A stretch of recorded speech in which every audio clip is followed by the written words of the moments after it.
It's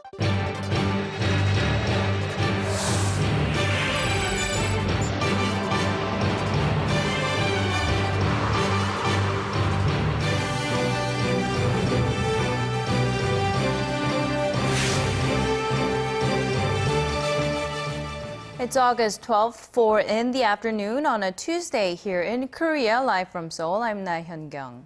We begin with the latest on possible inter-Korean dialogue. South Korea awaits North Korea's response to its offer for high-level talks, but Pyongyang's official media is pressing ahead with its hostile campaign against the South Korean government. Seoul appears determined, though, to seek reconciliation with Pyongyang. Our Hwang Sung-hee reports.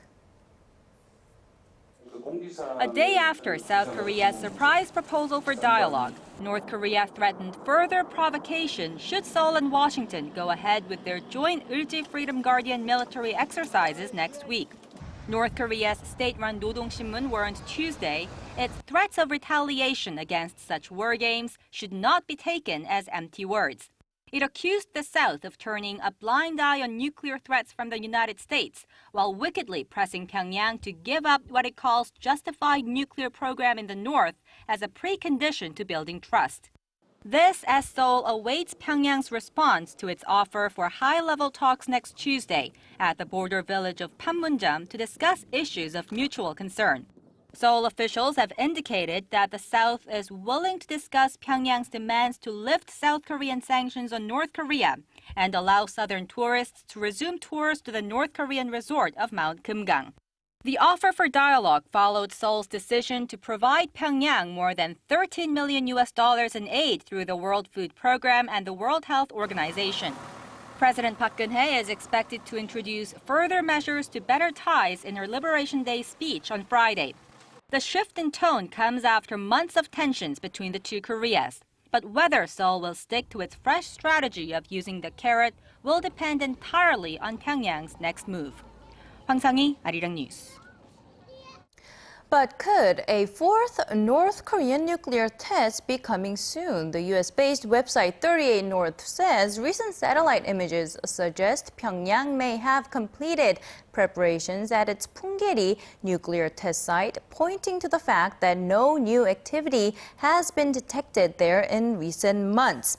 If the test site is in fact prepped and ready to go, 38 North says related personnel would only be waiting for an order from above to conduct the test. Pointing to past experience, it adds it would take the North about 6 to 8 weeks to conduct a detonation once an order is received. The last time North Korea conducted a nuclear test was in February last year.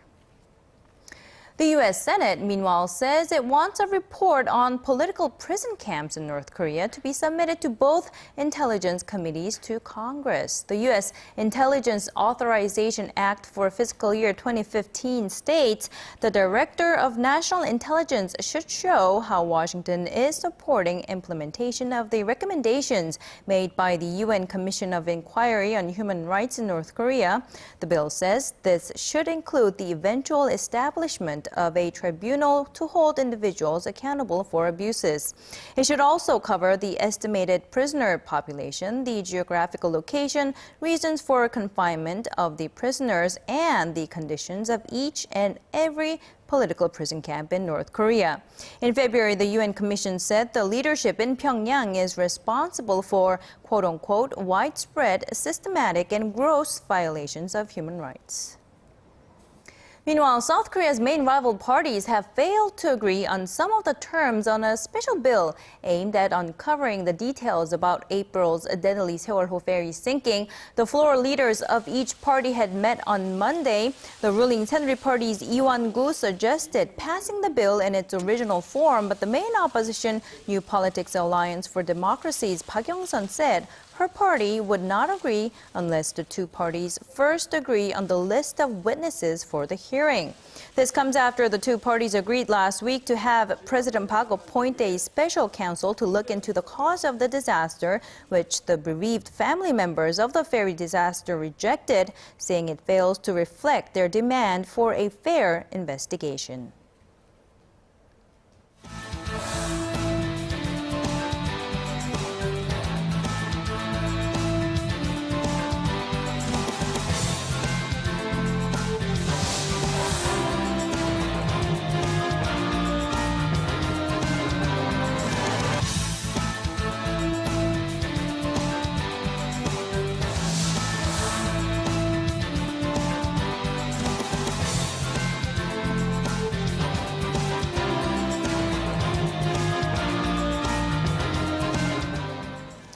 Now, the Korean government wants to make the nation's service sector a new growth engine. Officials say they will introduce new measures that will boost investments by roughly $14.5 billion and create 180,000 new jobs. Hwang Sung-hee has the details. The government will cut red tape, write special laws, and promote competition to help develop 7 service sectors into a new growth engine. During a meeting led by President Park Geun-hye on Tuesday, the government identified medical, tourism, financial distribution, software, contents, and education industries as promising service sectors and confirmed a string of measures to boost investment in them. We will create momentum for our economy to escape from its heavy dependence on exports and the manufacturing industry, and will aim for growth that's led by the service sector and domestic demand. It will streamline regulations to lure foreign for-profit hospitals and provide subsidies for hospitals that attract foreign patients to Korea. The plans call for more than doubling the number of foreign patients to 500,000 by 2017 from 210,000 last year. It will also push through 4 resort complex development plans on the islands of Yeongjong-do and Jeju that will boost investments by around $8.5 billion. Regulatory reform will also take place in the nation's financial sector. The government will gradually ease the current 15% limit on daily stock price movement to 30%. It expects the measure to stimulate the local stock market and strengthen the market's price-setting mechanism, although there are concerns that it could fuel stock price volatility. Overall, the measures, which come as part of President Park's 3-year economic innovation plan, are expected to boost investment by around $14.5 billion and create 180,000 jobs. Hwang Sung-hee, ARIRANG News. The Trade Ministry, in the meantime, has announced its plans to help locally oriented small and mid-sized companies go global. The ministry will help them find overseas clients. Here's our Song Ji-sun with more. If things pan out as the government hopes, some 10,000 small and mid-sized companies will find new buyers overseas to more than double their sales in the next 3 years. That, ministry officials say, will likely more than triple the number of workers employed by these companies. They cited a report by the Korea International Trade Association saying job growth at exporting companies is 4 times higher than those relying solely on the domestic market. The Trade Ministry will designate scores of trading houses to help match the companies with foreign buyers and develop a program to dispatch retired trading experts to help them utilize new export channels. The government will also take steps to make online commerce more profitable for them by streamlining online documentation procedures by the end of this month. In addition, the government will set aside additional $1.6 billion in soft loans to help these new exporters link up with overseas customers and provide better insurance arrangements to protect them from currency fluctuations. Song Ji-sun, ARIRANG News. With the local stock market having long been moving in a sideways direction, a large number of minority stockholders have been forced to sell up in recent years. Market research provider Chaebol.com said Tuesday that nearly 500,000 stock owners among the 100 largest domestic companies have walked away from the stock market over the last 12 months. Most notably, SK hynix, once a favorite for private investors, lost more than 100,000 shareholders, while Tusan Heavy Industries and Kia Motors also suffered significant dips. Companies like Hana Financial Group, LG Display, and Samsung Electronics attracted more minority stockholders over the past year, with the number ranging from 8,000 to 30,000. The owners of 1,800 Hyundai automobiles will be eligible to receive up to $390 in compensation over inaccurate information regarding fuel mileage. But the voluntary act most likely will not be enough to settle a number of lawsuits against the company. Here's our Son Jung-in with more. In a press release Tuesday, Hyundai Motor said it has decided to revise the fuel economy label on its Santa Fe model vehicles from 14.4 kilometers per liter of diesel to 13.8 kilometers and compensate owners up to $390. The company said the voluntary measure is in response to a ruling by Korea's Transportation Ministry, which said the fuel economy of the mid-size SUV was exaggerated and instructed them to take follow-up measures. Hyundai denies intentionally exaggerating its fuel economy figures and added that some discrepancies could occur in the mileage depending on the standards and methods of calculation. They came up with a $390 figure by calculating the national average for mileage of SUVs, which came to 14,527 kilometers per year. The compensation does not preclude Hyundai Motor from lawsuit, though. The owners of nearly 1,800 vehicles spread over 6 different models, including the Santa Fe, have filed suits seeking up to around $3,000 for failure to state the correct fuel efficiency. A lawyer working on behalf of the group said they cannot accept the $390 in compensation as it is too low, nearly half of what companies in the U.S. would offer. Son Jung-in, ARIRANG News. And it looks like it's going to get a lot easier to make small payments through your smartphones. Korea's top portal operator Naver Corporation is reportedly considering launching a mobile wallet system through its social networking service Band. It's expected to allow users to transfer of up to around $100 to friends and family. This comes as the corporation's biggest rival, Kakao Corporation, said it's launching a similar service this year in collaboration with local banks and credit card companies. Both Band and Kakao are widely used in Korea for mobile messaging. Each has an estimated 35 million users. And on a lighter note, one way to enjoy the summer would be to go to a street festival, but there are so many happening all the time and practically everywhere in Korea. To help us choose which summer festivals to go, here's our Im Hyun-hee. The trendy hotspot for young artists in Seoul. Taeangro streets and alleyways are filling up once again for this year's Maronier Summer Festival. Between sidewalk plays to DJ performances, Maronier Park will serve as headquarters to the festival where participants can enjoy camping, along with a wide range of different performances. The rest of the festival will spill into the neighboring Taeangro Arts Theater, Arco Arts Theater, and Naksan Park. All areas sure to fill up with young spectators, looking to enjoy their summer vacation. Cellist turned conductor Chang Hana is back again with her annual Absolute Classic concert. Since 2009, Korea's premier conductor has been inviting 100 young musicians from across the nation to participate in this month-long event, with 3 performances set to take place on Saturdays. This year's performance includes Debussy's La Mer, Brahms' Symphony No. 3, as well as Stravinsky's Rite of Spring. Im Hyun-hee, ARIRANG News. Bringing you the fresh updates from stories breaking in Korea and abroad. We give you a bigger and better picture of the world. Join Na Hyung-young live from Seoul. Every weekday, only on ARIRANG.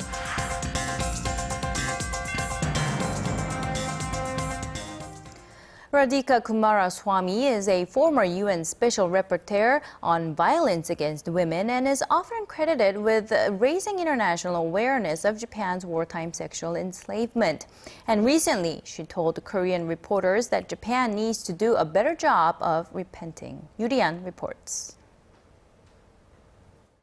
Marking the 50 years since the end of World War II in 1996, Radhika Kumaraswamy released a report to the UN on the history of Japan's military sexual enslavement to raise international awareness over the issue. She concluded through the report that Japan's enslavement of foreign women was a violation of international law and urged Tokyo to make an official apology. And from what we saw and heard from these comfort women, it was very clear that it was a situation of slavery. They were kept in very small cubicles and in little cubicles and were given and were made to take care of Japanese soldiers. Quite a large number, actually, but sort of more than 8 a day at least. So it was a situation to us of slavery. Japan did make a partial apology back in 1993 through the Kono statement, but recently re-examined the document, casting doubt on whether its admittance of coercing women into sexual slavery was based on solid evidence. But Coomaraswamy says there's ample evidence. Looking at some historical material on this issue, as well as interviews with Japanese women's NGOs, makes it very clear that this was mostly coercive. She went on to say that Japan's efforts to legitimize the sexual enslavement system during that time period simply made no sense. And of course, this happened because the Japanese army felt this was better than letting the army loose on the civilian population. There had been a lot of rapes in Nanking. And so it responded by having this system of military sexual slavery. But that's not a response by any stretch of the imagination. Expressing frustration over Japan's recent hardline stance, Coomaraswamy emphasized that Japan needs to provide the victims the compensation and justice they so deserve. It is very clear from the evidence that this was a coercive set of practices. It is also very clear that it did not come up in the Tokyo discussions. So why not accept do the right thing, apologize and give compensation? Why is it not being done? I think, and that is UDN, ARIRANG News. A political storm is brewing in Baghdad as Iraq's new president names a new prime minister to replace Nouri al-Maliki. The president's move comes after Maliki expressed his will not to step aside the day before. Our Shin Se-min reports. Iraqi President Fawad Massoum has named a new prime minister to end Nouri al-Maliki's 8-year rule, but al-Maliki is refusing to go after deploying special forces on the streets of Baghdad. Speaking on state television Monday, Massoum said he hoped Hyder al-Ibadi would succeed in forming a new government that would protect the Iraqi people and unify the country against a growing threat of radical Sunni militants. But the president's public rejection of al-Maliki's bid for third term has raised the stakes in the fierce battle for political control. Al-Ibadi now has 30 days to form a new government that can win parliamentary approval. However, al-Maliki accused Massoum of carrying out a coup against the constitution and the political process. Al-Maliki's Shiite-dominated bloc won the most parliament seats in April's election. U.S. President Barack Obama welcomed Massoum's decision. He said it was an important step on a path toward a more inclusive government that will unite Iraq's different communities. I urge all Iraqi political leaders to work peacefully through the political process in the days ahead. Now, this new Iraqi leadership has a difficult task. The United States stands ready to support a government that addresses the needs and grievances of all Iraqi people. On the battlefront, Kurdish forces continue their fight against Islamic State militants in the north and west of Iraq with the help of American airstrikes. U.S. aircraft on Monday hit 4 militant checkpoints and destroyed several of the group's vehicles near Mount Sinjar, where thousands of people of the Yazidi religious sect have taken refuge. Shin Se-min, ARIRANG News. Turning to the latest on the Ebola outbreak in West Africa, 8 Chinese medics have been placed in isolation in Sierra Leone after the Ebola patient they were treating died of the virus. This as World Health Organization officials are set to announce on the ethics of using unauthorized medicine on Ebola patients amid rising debate on who has access to the serum and who does not. 3 non-Africans with the virus are being treated with the experimental drug ZMapp, and 2 of them are said to be making a steady recovery. And Liberia will be the first West African nation to receive ZMapp. The Liberian government says U.S. authorities have approved a request to send sample doses. Now, currently, there is no available vaccine for Ebola, and the official death toll from the virus stands at 1,013. And on to news that has left so many fans around the world shocked and saddened. Beloved actor and comedian Robin Williams has been found dead at his home in California. The 63-year-old, who had been suffering severe depression, is believed to have taken his own life. Our Kim Min-ji reports. Actor and comedian Robin Williams has died at the age of 63. According to Marin County Police, Williams was pronounced dead shortly after noon on Monday local time in an apparent suicide at his home in Northern California. Preliminary cause of death is believed to be asphyxia. His publicist says the actor had been battling severe depression of late.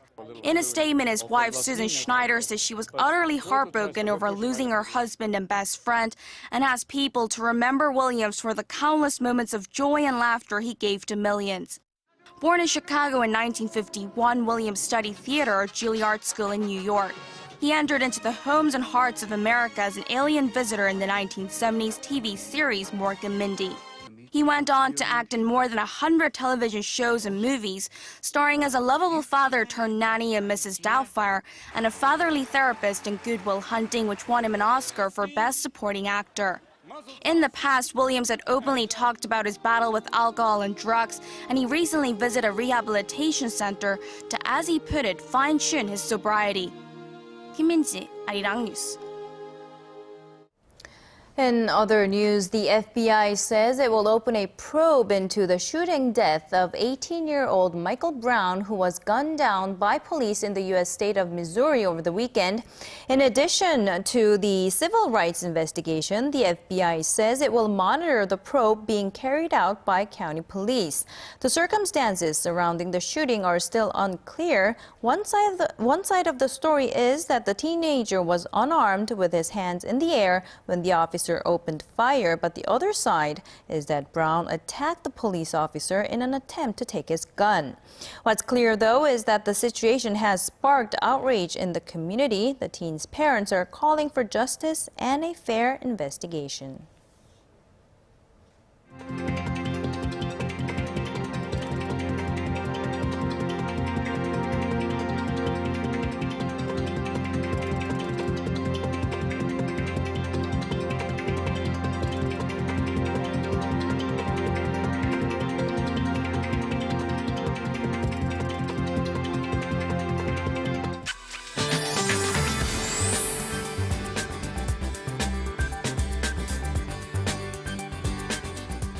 Good afternoon, I'm Michelle Park here with the latest weather forecast. We have another hot and sunny day here in Korea, although it's a bit foggy in Seoul and in the middle western regions. But do keep that in mind, rain is in the forecast on Thursday in the southern regions until Friday, and the nationwide rain will start on Sunday and last until Monday. Now, until then, Seoul and the central regions can expect a cloudy Tuesday with highs into the 30s.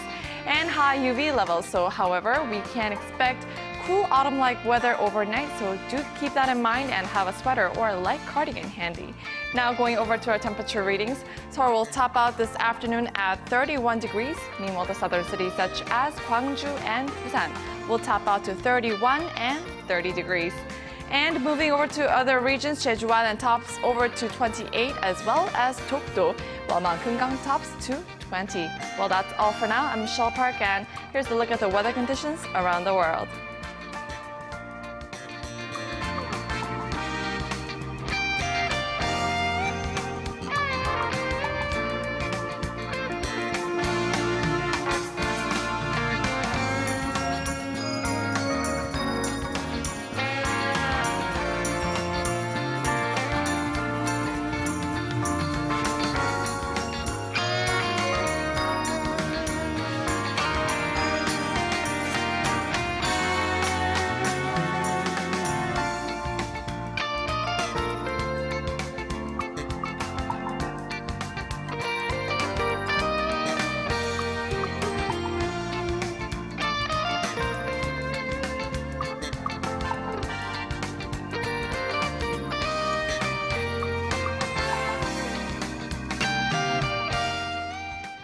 And that's a wrap for now. Thank you for watching. I'll be back with more at 6 p.m. Korea time.